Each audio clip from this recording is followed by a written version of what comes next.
Hello, everybody. Welcome to something that we've never done before, but I thought could be a fun idea.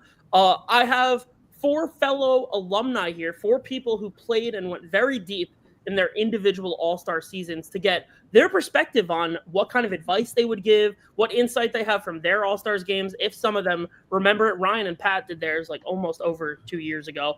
But uh, the live streams have been deleted. So there's nothing for you guys to do research on. And a bunch of you were like, what have you done in the last All Stars game? What did this happen? Like, what does this happen? Hopefully, this will clarify a lot of that for you. I'm getting a lot of those questions from a lot of you, while also getting none of those questions from some of you. And I feel like at least everybody should have the same bandwidth of knowledge of how the last games have gone, so that way you're all on an equal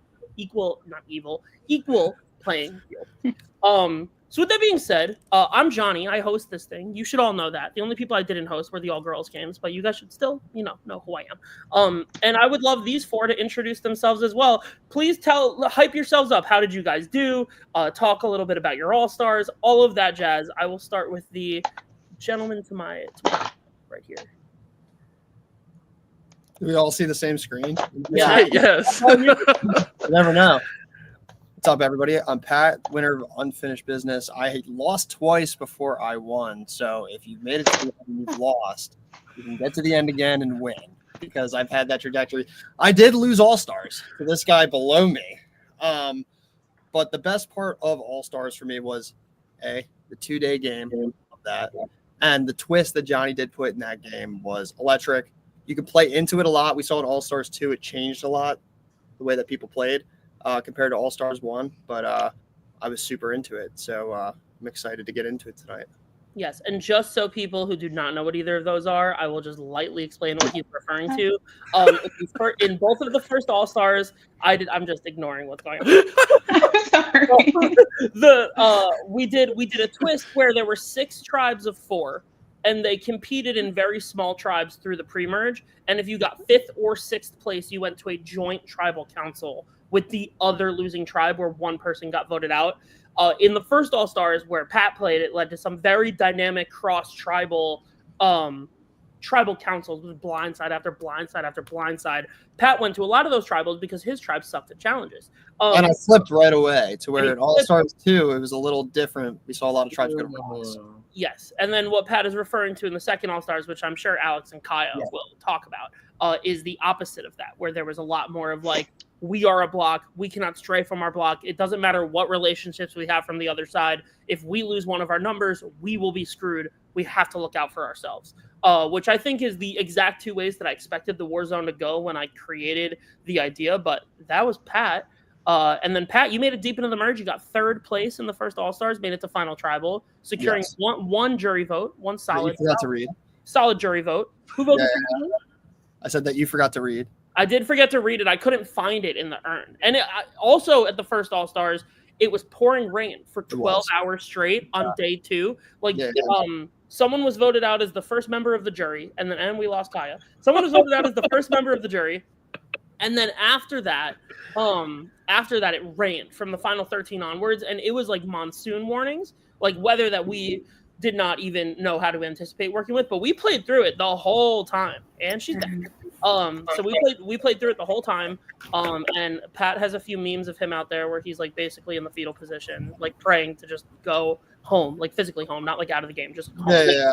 No, it was a double-edged sword, but that's Survivor. So you might get some bad luck with the weather. I mean, I think it's looking good so far, but you got to be prepared to play, which is another point. You got to be prepared. Luckily I got a shirt off somebody else's back, but had I not, it would bullshit. I did. And I still have that. I still have that shirt. But had I not, I would have been severely less uncomfortable. And in a game where you're allowed comfort when you're usually not, you should probably take up on that and pack accordingly. Ryan. Hello, Ryan. Many of you have talked to me already. All-Stars 1 winner after 2 less than favorable runs. I think I was one of the people coming into All-Stars 1 self-proclaimed, like, wanting it really, really, really bad.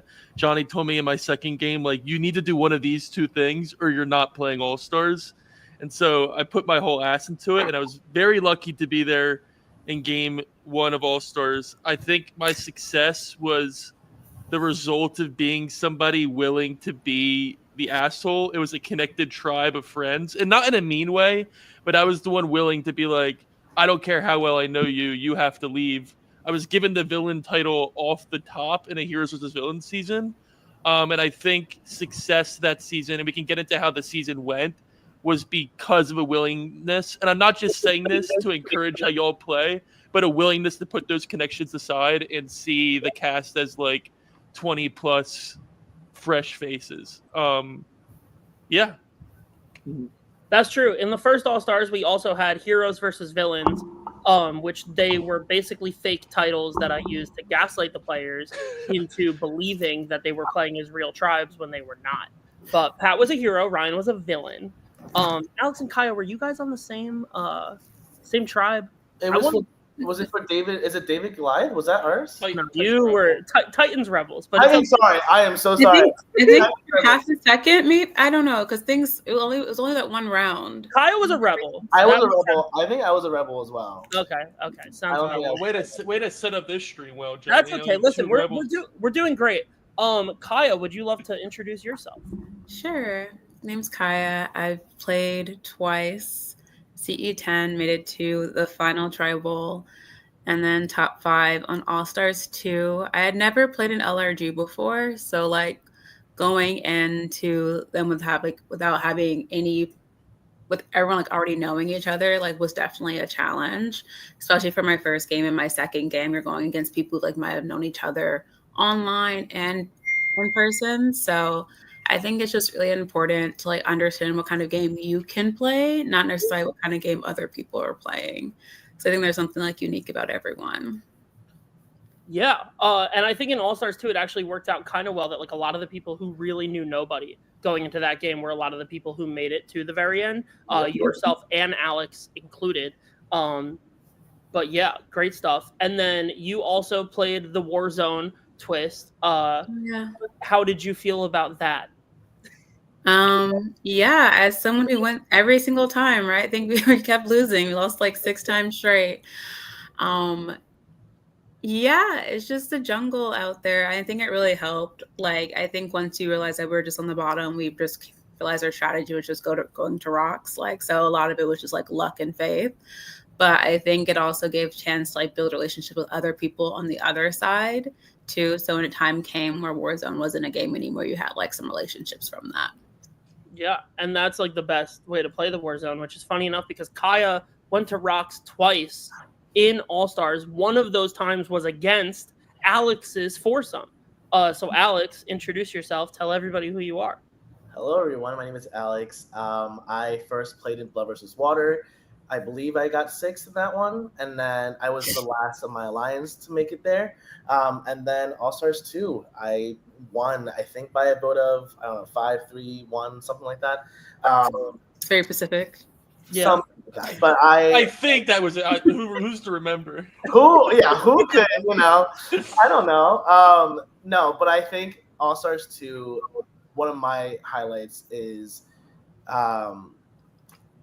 I would say it's the relationships, because I think that entering the game, I was super overwhelmed because the night 0, you get to camp out with your friends, and I didn't have any. And so I kind of just like really took that time to get to know people. And one of those connections was my ride or die, and ended up going all the way to the end with me. So that is kind of my success story, is like how I was able to forge a real relationship before the game actually started. So. And actually, Alex and Ryan, this applies to the both of you. Like, both of you were not necessarily the people who were in the core of the people who knew each other. Ryan, both of the first games he played, the people who were in the majority alliance were not his allies. No. Those were a lot of the people that ended up on All-Stars. Ryan had to find greener grasses with other people to try to make inroads and be in that position. Meanwhile, Alex, from Blood vs. Water, there were like 7 or 8 people for your season that were there, but you were the only person from your alliance that was even on All-Stars to begin with. So you didn't even have allies either. A tough road for the both of you. I mean, the same thing happened to Kaya. Can't say the same thing for Pat. But I I think there's a theme there of the both of you came into All Stars, and I think there's a lot of people who think like, "Ooh, I might know 3, 4, 5, 6, 7 people playing this thing," and some people are like, "I have no fucking idea who is playing this weekend, and I don't know what to do about it." And obviously, there's Night Zero. Obviously, there's all of your individual abilities as Survivor players to figure it out as the game starts to progress. But the connections, while they are people you know, will completely go by the wayside when people are looking across the aisle mouthing "I'm so sorry" to their old number one from their last game who they had to screw over to save themselves here. And obviously those connections come into play. Like there are people from past games who find their old allies again and they try to play with them. And this is not like a PSA of like don't work with your old allies, because for like a lot of people that does work out very well. But I think Ryan said it best when you look at the people that you're going to be playing with and see them all as brand new faces. The same way that you approached your game the first time, it helps when you're going into a game against returning players where you feel like you know everyone and everything. I now would love to ask each of you like what your favorite part. Oh, we lost Alex. I would love to ask what your favorite part of your season was, whether it was like a thing we did or the elements or a moment that you were like triumphant and you had your thing or whatever it is. Like, what was your favorite moment of your All-Star season? Something that you could give these guys a second, like a thing to look forward to that like, oh, like this could be really cool.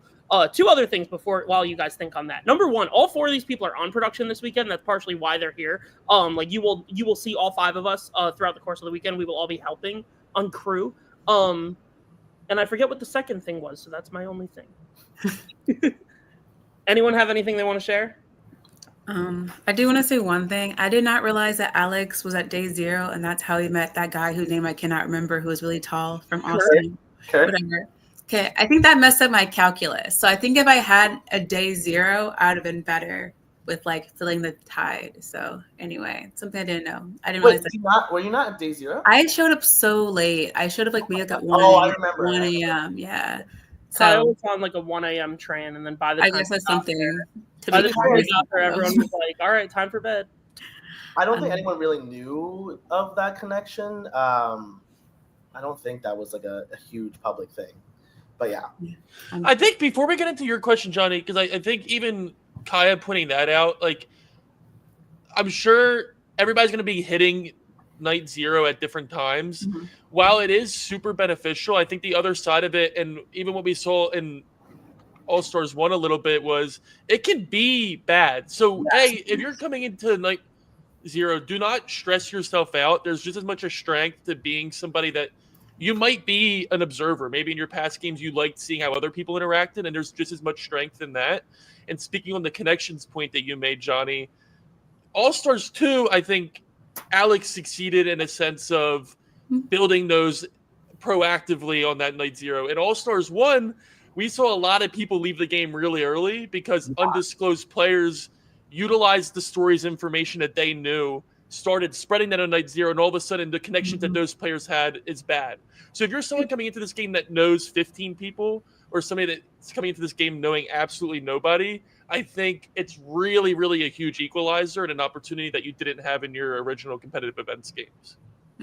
Yeah, to Archie's point, I think like Night Zero, there were narratives being spun about who is like the most popular in the group or who knows the most people. So like it could be a positive and a negative thing. It depends on how you work it. So it really depends on how you play it.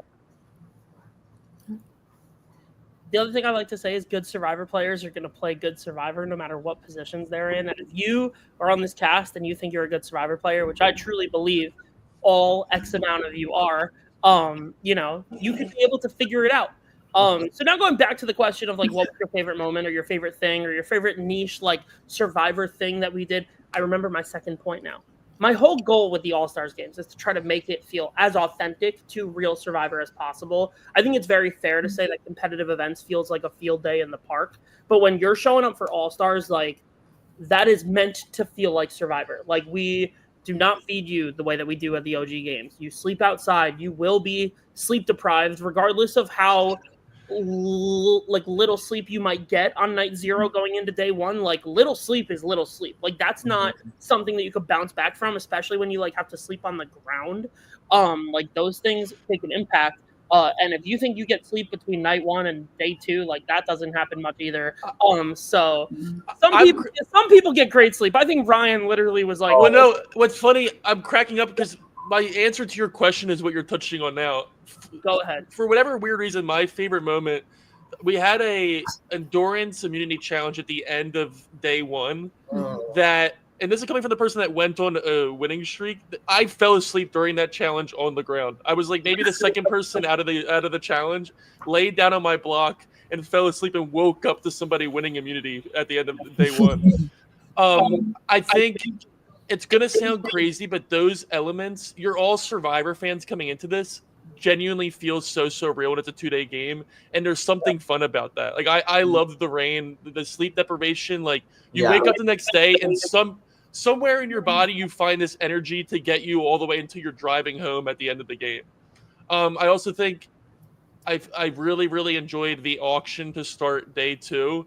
I don't think we even recognized the advantages that were hitting the scene during it. All of us were so focused on like bidding on a whole rotisserie chicken or like a cold like McDonald's bacon, egg, and cheese. Like that, we were all very religious that morning. I don't know what everybody's beliefs were, but I think those 2 moments felt very real. They felt very Survivor, and it was a unique opportunity that I haven't had to experience before.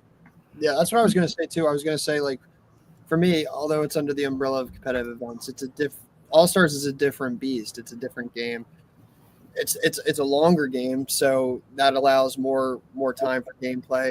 It allowed me to utilize an advantage in a way that I'm not sure that I could have in a 1-day game, because with the Warzone, what it allowed, you think it's kind of a curse to go to all these tribals, but I was building relationships those whole times and being protected and survived. So by the time the merge hits and I had an advantage, I was able to know where all the information was. So knowledge is power, and certainly like the Warzone allows for that, especially if you can be a good social player when you're kind of down in the numbers there. Yeah. That was my favorite part. You had to play a little scrappy because you kind of don't know what's going on. You can go to a joint tribal with a tribe that you've never met, or you can go with a joint tribal of people that you are desperate to go with. Thank God I'm going with them. So you never know what you're going to get. So you have to kind of be, locked in every second of the game there. Can't really skate by. Touching on the Warzone, I think my favorite moment is finding a tribe of 4 that would go to rocks for you. And I'm someone who hates going to rocks. Like I think going to rocks, like the odds are always stacked against me. I just always felt that way. And so if there were a chance to like flip someone or flip myself, like I will always go that route instead of I'm sticking to the 4. Like it's so scary to do that. But seeing that my name was on the chopping block and like all 3 of my allies telling me like they're going to go to rocks and me believing them, like that moment was surreal for me because, I never trust in those things. And so when it happened twice and they didn't move, they didn't shift, and I was automatically safe, like that moment felt so solidified for me in terms of my allies at that time. So Warzone, I guess, is like my favorite part, even though it was so stressful playing it during it. But ultimately, it caused me to like develop such strong bonds with people. So I would say Warzone is my favorite. Mine's like not crazy different. So I feel like for my first time playing, since I went to Final Tribal, like the whole entire game was stressful. Like I didn't get in that 1-day atmosphere. You're not really talking to anyone. You're talking to them for like 10 minutes here, 11 minutes there. So like I felt that my experience was a little bit lacking when it comes to like the connection side of things, just because it was just a lot of like just mistrust all around. So going into my second game, I really just wanted to like get to know people a little bit more. So like actually my favorite moments, probably one of my detrimental ones, but was during a tent with Alex. Yes. First night. And because I had never really worked with him, like we're always on like the separate sides of things. So I kind of like changed the relationship there too. And then like I was really jealous of people who got to hang around with production. So like I was more willing to play like risky around 5, especially when it was coming. So I was like, you know what, worst case scenario, I'll hang out, like chit chat for a few hours. So like, yeah, especially if you make it to like that second day, you have a lot more time to just like get to know people regardless. I was gonna say the tent moment because it gave me melatonin or something similar to it. Because we were doing the endurance challenge and I was like the last 3 to drop, and it was like 2 hours before the game started again, and I was like, I cannot sleep. So when I entered your tent, you woke up and you still gave me like a sleeping pill. I don't even know if it's melatonin. I have no idea what it was, but I took it. Definitely And, okay, cool. I knocked out, and then we actually game talked in the morning, and that to me changed a lot of the jury portion, because me and you did not have that connection, and now we did. And it was And you didn't have that connection on day one, but you developed it. Yes. Yeah, just then. Yeah. Yeah. I mean, that's also the coolest part. Is like Yes. day one and day two really feel like two very different games. I think in a one-day competitive events game, you go to the merge and then you go to your next tribal council within like a half hour. But like you will probably find out you made the merge. Then to voting someone out again will probably be like an 8 to 10, maybe 12-hour window. Two things I would love to touch on. You both talked about the food auction. Food auction in both seasons. You guys had yours. My finger. This is not going great. At the beginning of day two, you guys had yours at the end of day one. Would you rather have yours at the beginning of day two, the end of day one? I think we gave you guys pizza. Like you guys got food at the end of day one. We had dinner. Their dinner was their option. I think we got These guys. I think we gave them an auction, and like if you didn't eat during the auction, you just like didn't eat.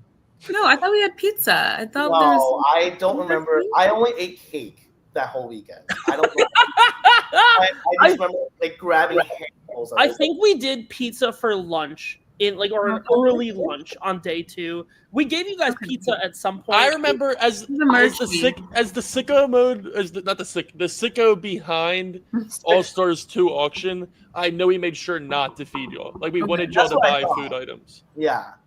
Okay, well, like people had food and people were sharing like for the late night. So I actually remember it wasn't just cake that I ate. I ate someone's like sushi. Like bad sushi, little sushi platter. Yeah. The sushi. It was from the auction, and it was like I had like 1 or 2 pieces of sushi, and it was warm, and it was like I was like, what if I die? Like I was very. Yeah, but you guys also had that eating challenge earlier in the day. So how hungry could you really have been? I couldn't eat in that one, so I was also not eating there. I was also really upset because we were promised a bottle of wine at a point, and that never happened. Yeah. Bottle of wine? I think you couldn't find a corkscrew. I distinctly remember. I don't know if I remember that. For the players watching the stream, Kaya played a whole different All-Star game that she. No. I remember what she's talking about. Like we and T. So last time we're doing this at T's house. T was a player last time, so we couldn't ask T for things. This time we can. But I think we needed a corkscrew for something, and we were just like, "Oh shit!" I remember me and DK thinking that there would be wine, so we're really hyped. Yeah, it was probably an assumption. I'm not gonna lie. That's so I funny. don't remember that. So that's sick. The auction stuff is always very fun. Like I said, we try to make it as close to Survivor's Real as possible. Will there be an auction this time? Who knows? And then I would love to dive in on like what you guys think of like the challenges from like your original games versus what it ended up being in the All-Stars.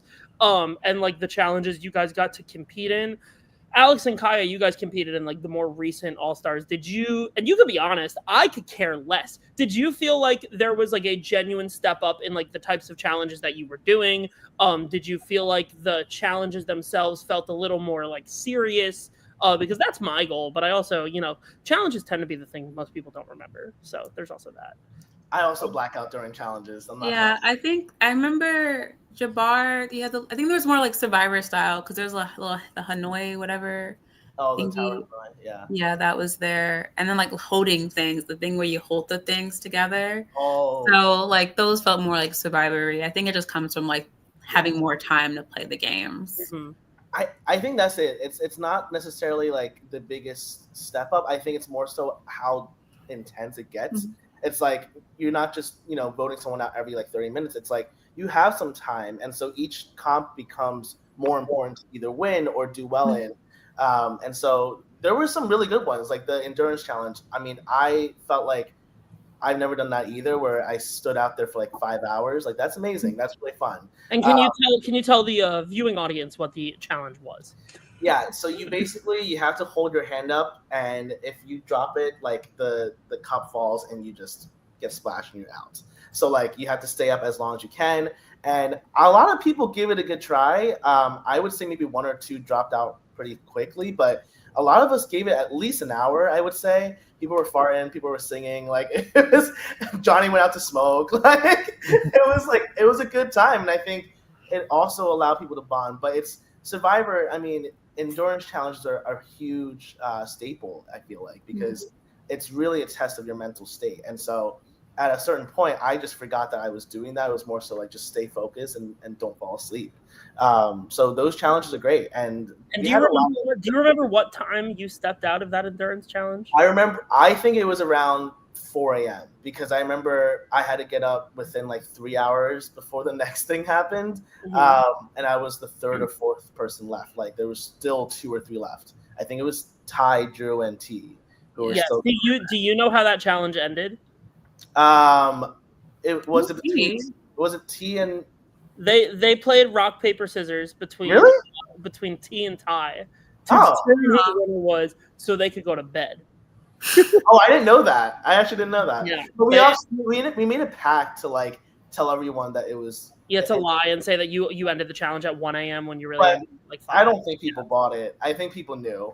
I don't think people cared. Like I think you guys like were like, oh, we'll tell everyone it ended at 1, which is like a good thing to do. But people were like, oh, that's cool, like good for you guys. Well, we were just scared of people being like targeting us because we were just so dedicated. But yeah, I don't think it mattered. And then Ryan, you guys in All Stars 1 and All Stars 2, Alex got to play in it as well. But that final immunity challenge that Emily does an incredible job of setting up, that will be a staple of every All Stars game that we could ever do. Ryan, you want to paint the picture of what that final immunity challenge looks like? I'm trying to think. The closest comparison is one of the last immunities of South Pacific, where you have to run to each of the stations, like complete this mini task that ends up earning you like a bag of puzzle pieces to bring back to this central puzzle, finish that, and you win. I think we had like rebus puzzles, like a bag throwing mechanism. Obviously, you got to eat a saltine at some point. It's this competitive event, be for real. And then we had something else that eventually culminated into like a 3D printed tower puzzle, and it was genuinely, my heart was pounding the entire time. I'm not even trying to be ridiculous about it. And just to clarify, the whole thing takes place on a ropes course where you're through the woods. A carabiner, like the woods is huge, and you're like carabining through the woods, like carabining to the rope, running to this tree, hooking the carabiner to this one, and running that way, and like everyone is passing each other. I had a point where I'm trying to get to the last station I need before I get my last bag, and I'm stuck facing my competitor in the final 4, being like, I need to get past you. Like, I cannot finish this challenge if we stand here. We could have just let Pat and Melody win it if Troy didn't move. But luckily, I mean, it worked out. But it's the most. So I guess my commentary on challenges, if you're trying to guess what's going to come up, it's either a legit challenge you've seen on the show, obviously, like cut down to Home Depot supplies and what we have, but very, very like same design. You're going to be doing something similar, or it's an all-star season. It's people coming back to redo their games. There's going to be elements of challenges and past challenges that are like all-star challenges, ones that we really enjoy, that you're familiar with, and we want to see you tackle those again. So it's a really unique blend that lets you kind of use your brain and really dominate these challenges in ways that you may not have been able to the last time you played. I was very fortunate of it. I know Johnny was probably going to point out, I went 5 in a row, and I think a product of that is being able to identify like what went wrong for you the last time you played, or what you saw success in, like the comp piece of your last game, and what worked, and you now being the one that can capitalize on that versus your competitors. Yeah. Excellent point. Ryan did win 5 in a row to win All-Stars with an idol in his pocket as well. Those last few rounds, he didn't even need the idol. And that last challenge culminated in that very, like, I think still to this day, people argue this all the time. If Ryan lost that final challenge, Ryan might have lost the whole game. Ryan and others tend to think that Ryan might have gone there anyways. I'm not sure if that's the truth. But really? like you know, right? I don't know, Pat. Do you think you would have taken Ryan to the final tribal? honestly don't think I would have. Yeah, right. Like what? Yeah, but I think also people leave out the part that Final Immunity Challenge was partially thrown to me. I was given answers in the Final Immunity Challenge, so they wanted me at the Final Tribal. They're all Oh. liars. I think Troy goes back and forth on it the most. Well, I mean, I definitely was fine sitting next to Troy. I didn't want to sit next to Mel or Ron at that time. I think, and I don't want to talk about myself. I think If it's me, Mel, and Troy, Mel wins. So. It's easy to say that now. I was a goofball clown for like 6 rounds up until then. We would have gone to the end together. I have no doubt about That's it. true. You were coming off as like the class clown when that was not clearly how you were acting. Interesting. Honestly, I mean, you have to ask me 2 years ago. If you asked me 2 years ago, I probably am like, I took Ryan at the end. who was the front runner in the Final Four, like to win? Me. Ryan. But I was very. If Ryan lost final immunity and they voted out Ryan, Melanie wins. There's a strong chance that Melanie Bartlett would have won All Stars. Yeah. There's a chance my friend from high school, Will, who got 5th place, like if he snuck in there, he might have won. Because he just like came back from the redemption challenge and he was like extremely likable and like he like was voted out in the pre-merge but came back and then insulated in the majority alliance and he wasn't a survivor guy and people were just like I would vote for Will like for no reason. There's a slim chance he could have won. But no, it was probably Ryan. Troy also played like a really good game, but Troy screwed over like a large chunk of the jury that were never going to vote for him. I think there was like there was an alliance that was created that Troy was never working with, and they all believed they had Troy as a number. And round after round, Troy was screwing them over, and I think that's what happened there. But yeah, we've talked about a lot of the games. I'm trying to think if there's. I mean, yeah, that endurance challenge that Alex and Kaya had to do. Kaya, how long did you last in that? Someone, I think Lee offered an advantage, and I was just like, I'm not winning this. I just dropped. Yes, Yeah. You dropped out after about an hour, maybe. You got a safety without power because of that. Yes. Okay. Yes. Things have been different. If I never had it, I probably would have won the game. You know.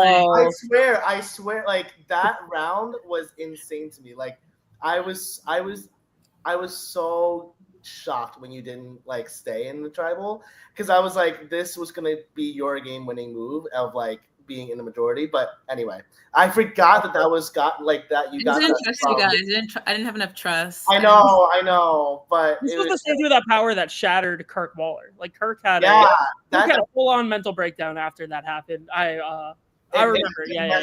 Yeah, I messed him up. That's all right. You had to do what you had to do there.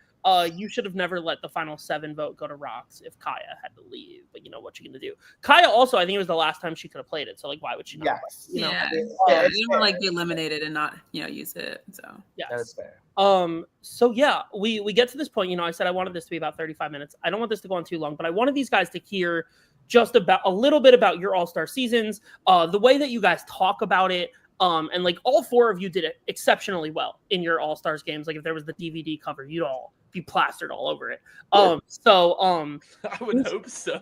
I know, right? Ryan's a bit of a question mark, but so we do have that. All 4 of you will be there this weekend. We do plan on sending this out probably tomorrow or the next day so the players can watch. So if you guys could give any advice or imparting wisdom or anything that whether it's like a mindset thing or a gameplay thing, because there's twofold here. There's a lot of people that are going to show up this weekend. A lot of these people are the best of the best, and that's why they're at All-Stars, and they're going to get humbled in the first 5 hours of the game, and they're not going to know why. And it's because Survivor, some people are eventually going to be on the outs. Even if you were a person that was dominant in your season, it might not work out for you this time. So how do you still find your wins from the weekend? I know none of you really stumbled along the way. But then you also have the other corner, which is like gameplay advice. Like all 4 of you came in from very different vantage points. Pat knew a lot of people that were playing All-Stars when he showed up. There were like 11 people from Game 5 that were in that. Rightfully so. That game was really incredible, and Pat was one of the people. He tied with Emily for the win when Emily won her game. It was Pat and Emily. The tie got broken in Emily's favor, not Pat's. But that's a story that Pat could tell 1 or 2 times, I feel like. But like Pat knew a million people coming in. Ryan knew like the people from his original games, but he knew he didn't want to play with them. I killed all of them right away. Yeah. Alex, you came in and you were 7 people from your season. You were the only person from your alliance that was there. And then Kaya, you made it all the way to the final tribal council in your original season. No one ever voted you out, but there were still people that like you voted out, but then you didn't get their jury vote. So it's kind of like, oh, like, do I really want to play with the people from my season? I don't think you played with most of them. In fact, if I remember correctly, the person that was yelling at you during Final Tribal might have been the one you played with the longest this time. Hey, Davey had been nicer to me. I would have. If he was a couple months later, maybe it's one extra jury vote for him in the finale. But any advice that you guys have for these guys that are playing this weekend in either the gameplay sense or the mentality sense? Yeah, I got some. I mean, for me, like you said, like I knew a lot of people coming into All-Stars too. For me, if you're an emotional player and you know yourself that way, you have to, like Ryan said earlier, look at it as fresh faces, because it is a blessing and, you can get protected, but at the same time, you have a game to play. And ultimately, if you want to win, you have to be the one making moves. In my game, I played very emotionally. I had to claw in the very beginning, but once I was in a comfortable position, I stayed in that position. And then I played very emotionally for the rest of that game, and I didn't really have any game to own. And then the game that I tried to own was easily sussed out to not be my own doing. So if you're playing with people that you do keep in mind that if you're naturally an emotional person, that's going to be a hard thing to kind of shove to the side, but you have to be aware of it. So that's like a mindset / gameplay thing. And then just like a last little gameplay thing is just to like remember that it is like All-Stars. So like people are going to like get humbled. So prepare for people to be out for blood. So that's my spiel there. Mm-hmm. If you're not familiar with, you go. You can go. Okay. Lag. Yeah, I think I would just say, like, if you can figure out who has been far in their games before, like, know your winners as best as you can. I think Johnny tried to trick us our season about like one of the winners, but just pay attention to that. So that way they're like some not like easy people to like throw under the bus, but like you can like put them in the conversation. So that way you're not the first few like elimination rounds. And just like notice who's like going back, like notice like who keeps doubling back to people. Like usually that's especially when they're smaller groups, like 11, like you'll find that someone's like that center point that everyone has to check in. So just like pay attention to that. And actually, Kaya brings up a great point. There will be like a huge poster board with everybody's placements and story, and the stat card that you were read during your interview exists for everybody on the cast. I do only include the placements for the games that are eligible. There are some people who are playing this All-Stars and who played Kaya's All-Stars, who played in the other generation of games, one of whom was a winner, one of whom I was like, she was like the merge boot of her third time. So then I was kind of like, okay, like that's the only one I can talk about. But you're right. There are other people with other experience. A lot of people here will have experience that you will not be able to see in front of your face. Right. But that's part of figuring it out. You gotta try to, everyone is coming in with baggage. Everyone is nervous about something. But if you could figure out what other people are nervous about, you could potentially have the edge on them. I actually want to say, to your baggage point, I would say as best as you can, drop it. Like the first night, going back to that, like I saw everyone that I either voted out or like did not work with, and that panic did set in for a second. But then I genuinely tried my best to just drop it and approach them in a different light. And I think that's really important because one, people will have perceptions of who you worked with and who you liked and not. So then you get to kind of deceive them by either working with them or whatever the case is. So like, I would say try your best to just have fun and do what is best for you. Like, don't try to be a different kind of player. Like, say you fail in your first game because you were too strategic and not social, whatever. Don't overcompensate and just be like super social when that's not who you are. Like, be true to who you are while also just having a clean slate with the game, and just have fun. Mm-hmm.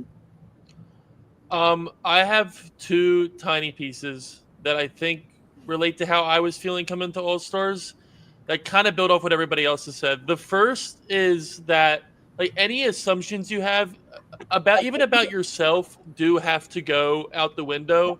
There's going to be a lot of insecurity you feel about your game But more than anything, like Johnny saw something in picking from you, group of however many of you. I think it builds a little bit off of what Alex said, and like whatever you did worked. But also you're there to play. The last thing you're going to want to do when the game ends or when you leave or if you get second or even first is sit there with regret of the opportunity. There's a lot of people in competitive events who've had to play like 6 times and like chasing the high that you're going to be feeling for the weekend. So I think making the most out of it is like of the utmost importance. The other side of that is, to put it bleakly, this game is not going to slow down. That is a guaranteed promise for me. The other 3 here would say the same exact thing. The people in All-Stars 1 that I vividly remember got humbled the most were not like people that didn't get Survivor or had a bad placement the last time.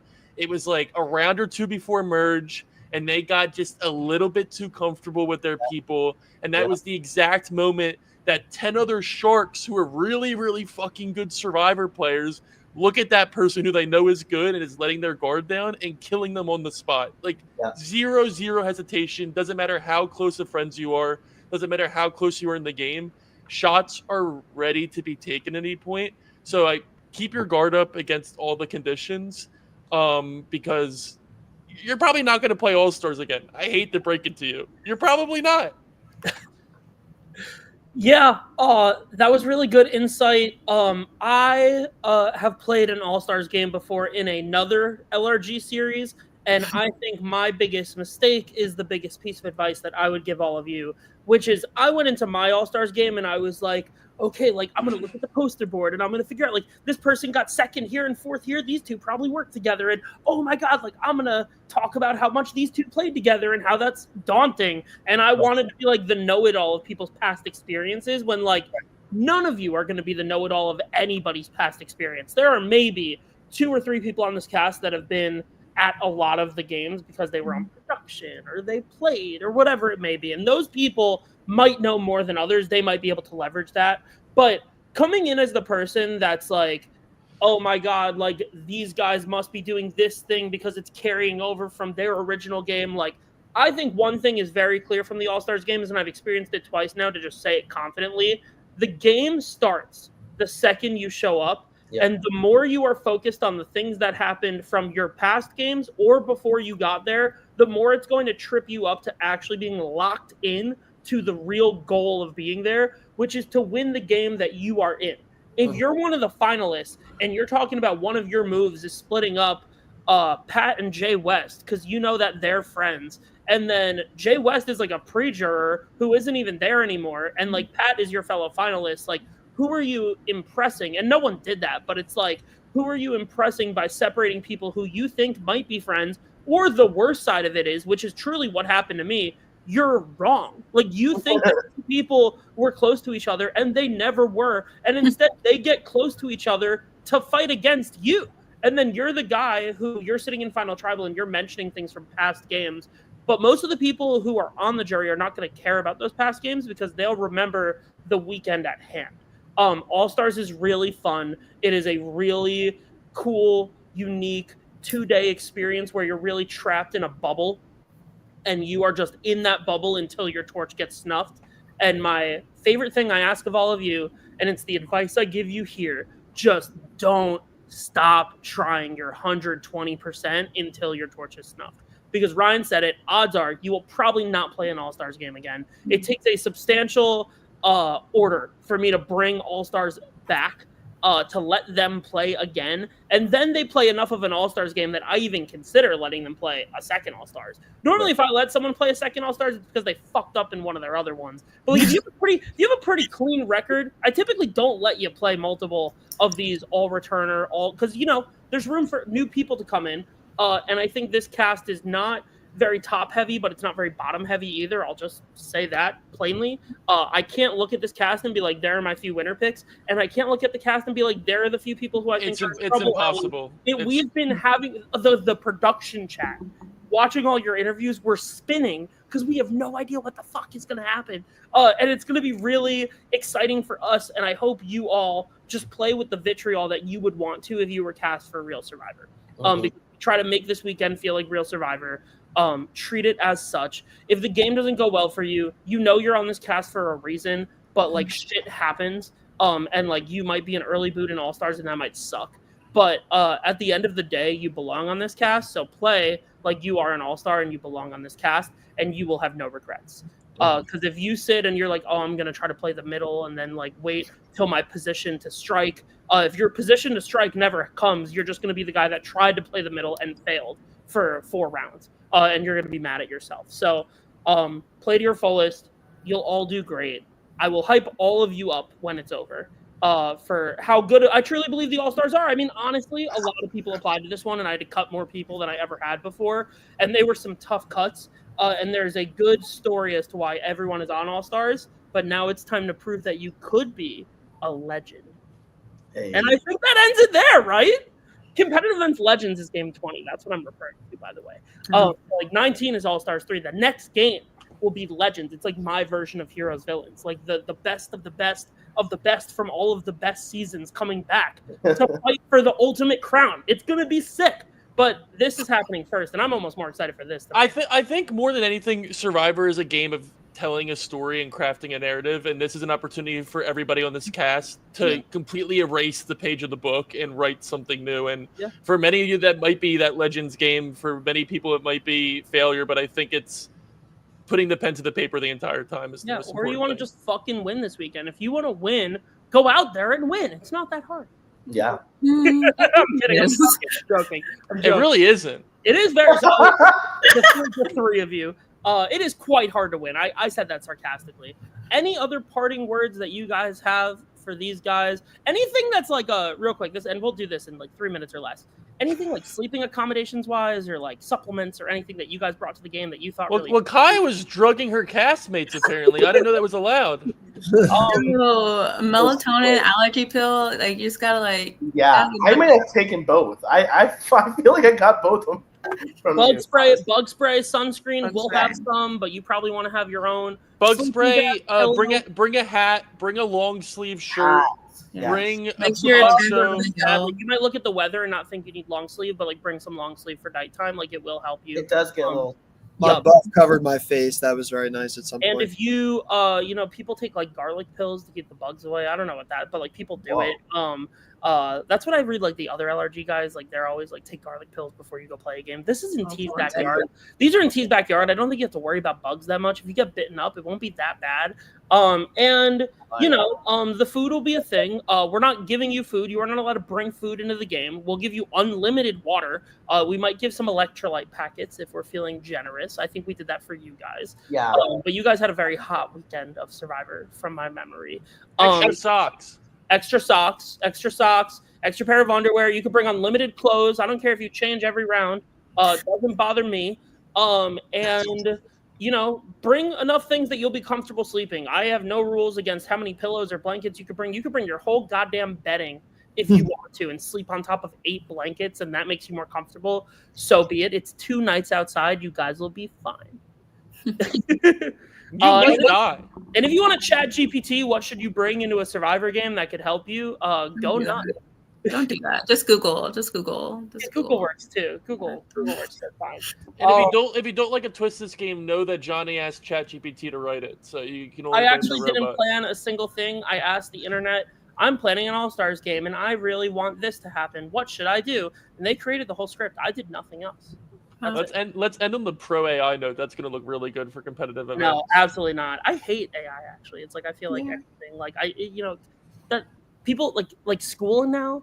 I feel like everyone we didn't. Okay, kids don't read books in school anymore. Kids do not read full books. They don't read. They're not. How did we get here? We're done talking about Survivor. Now it's going to be a deep political commentary on the state of our nation. It's just something I feel very strongly about, that everything should go back to paper, or else we're doomed. But that's besides the point. I'm ending this. Yep, and we're done. Bye, everyone. Bye.